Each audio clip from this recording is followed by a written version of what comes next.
What is up, heroes of Dominion? My name is Charlie. This is Hero War Central, and in this video, we're gonna use Astaroth to defeat the top players on a server in Hero Wars Facebook and web.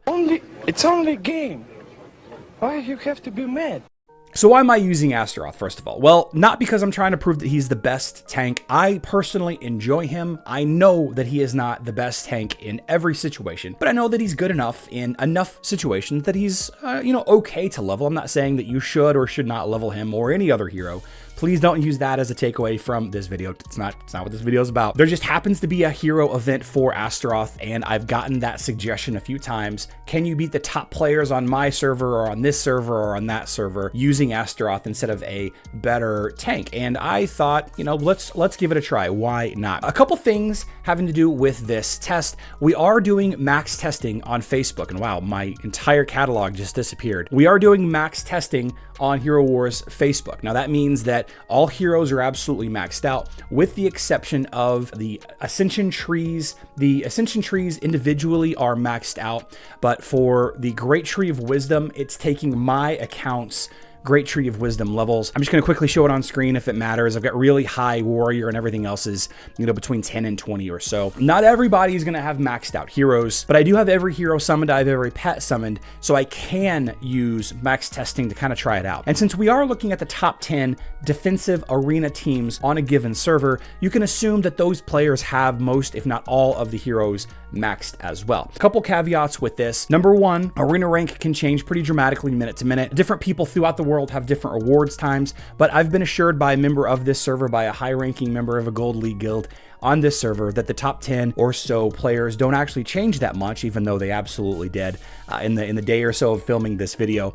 And there isn't a lot of win trading going on, which I'm not sure why that's the case, why you wouldn't give other people in your guild rank 1 during their reward period and all of that. I don't really understand the reasoning behind that, but hey, it's not my server, it's not my guild. We're only going to show the top 3 fights, rank 3, 2, and 1, as of a snapshot from, a little while ago. The top 10 fights, rank 4 through 10 or so, I'm going to show the info screen at the end. I'm going to talk through some of my decisions for the top 3 teams, and then if you're curious about why I chose specific heroes for the other 7 fights, then go ahead and reach out to me in the comment section down below. And the final disclaimer is, I don't just beat a team 1 time, I beat a team 3 times to make sure that that team can be effective consistently against the enemy team. With all that being said, let's get into the rank 3 fights. So first of all, in this rank 3 arena fight, I saw a great opportunity here to not bring anybody aside from Yasmin. Yasmin seems to be the big winner here. Without a Helios or Corvus, and with an enemy Iris, Yasmin is a great opportunity. Another good choice would have been Leon.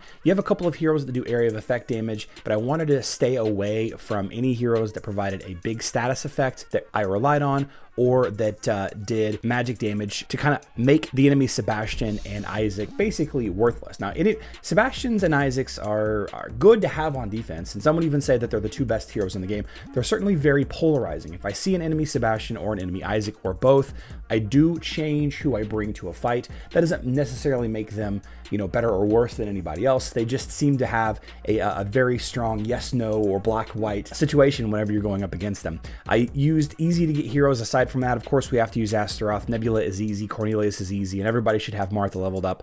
And this fight ended up being pretty straightforward. There really wasn't much that the enemy team could do with this, but this is just one defender. And as you can see, I did actually have all 3 straight wins, no losses at all. This team with Astaroth easily defeats that team. Rank 3 defense arena defeated.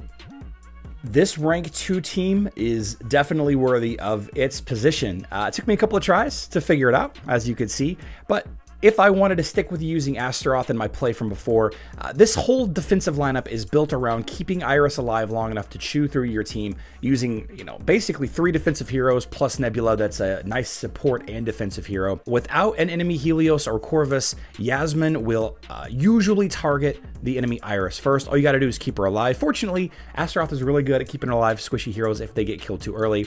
And the trick is using another damage dealer that Daredevil in this case, you could use Fox, you could use Cornelius, a lot of other damage dealer options that go in that back position there right behind Nebula to do the last little bit of damage to finish Iris off. And then after that, it's just a matter of, you know, cleaning everything else out in time. You need to have enough damage. It is possible that I would have been better off using Biscuit to maybe negate some of the healing a little bit. It's definitely possible that there was some missed dodges on that Nebula's part. I do have a highly physical team here, but Yasmin does block healing. Rufus, it could have been a bad timing situation with keep killing him, but if this was manual mode, I could have manually controlled the heroes, manually controlled the Kane to defeat that Rufus quicker.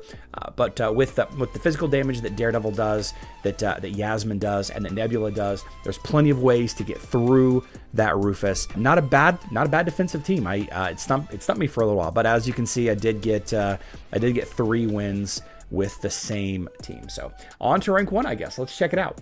The rank 1 defending team here was a lot of fun. I took a lot of tries. Looks like some of my guild members took some cracks at this fight as well. But in the end, I was able to get 3 victories in a row. If you take a look at the team choices that I went with, I really wanted to specifically, obviously, use Astaroth. Had to use Astaroth. That's the point of the challenge. But as you look back through the video, and if you take a look at the next 7 or 8 fights that I'm going to put on screen after this fight is over with, the fight info at the end, not the full fight, you'll notice that I didn't use Sebastian in any fight whatsoever.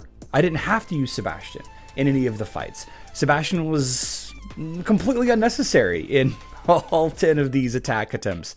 Would it have been easier with Sebastian? Maybe here and there, specifically against this lineup right here. But Maya with Biscuit is really, really good at countering Sebastian. I have Phobos because there's so many just really strong physical attacking agility teams in the enemy lineup here that, you know, whoever he grabbed, whoever he paralyzed, it was going to be good enough. So between all of that, Arachne, my own Arachne, doing a little bit of stunning and controlling and all of that, since the enemy Sebastian was completely nullified, and then a little bit of luck from Chorus, because pets are actually way more important than heroes. If you guys didn't know that, leveling up pets is the most valuable thing you can do for hero PvP. That is Arena, Grand Arena, Guild Wars, and now Clash of Worlds. All 3 of these fights went very similar. You know, Phobos would paralyze one hero or the other depending on, you know, where they were with their artifact buffs and everything. But in the end, I was able to find a team that was able to beat this defending team 3 times consistently. And just so you can see the information here, here's the 3rd fight, here is the 2nd fight, and here is the 1st fight. Now, I'm not sure, you know, again, if these are the right pets. And again, we're dealing with max testing where, you know, the max testing has a little bit of bugs here and there as well. But, you know, it is what it is. So now what I'm going to do is I'm going to transition into the fights rank 10 through rank 4. Those are the fights that I didn't show. I'm just going to show you the information screen right now. I did defeat all of these teams 3 times using the team that I have on screen now. And you'll notice I use Astaroth in every single one, and I did not use Sebastian in absolutely any of them, proving with this very small sample size that I can defeat any team on this server using Astaroth tank, and I don't need Sebastian to do it. Let me know in the comment section down below which hero you'd like to see me do this with next. If you have a server in mind that you'd like me to try to beat, I'd be happy to take a look at those as well. Please remember, again, this video is not intended as a discussion on why Astaroth is the best or the worst or anything like that. If you are curious about a video covering that discussion, that topic, then that video can be found on screen right now. It's a fun little chat about different tank effectiveness, about the marginal differences between the different tanks. It's a fun watch, maybe a little controversial, but you know, sometimes you gotta be. Hope everybody's having a fantastic day. I love you all. Good luck in Dominion.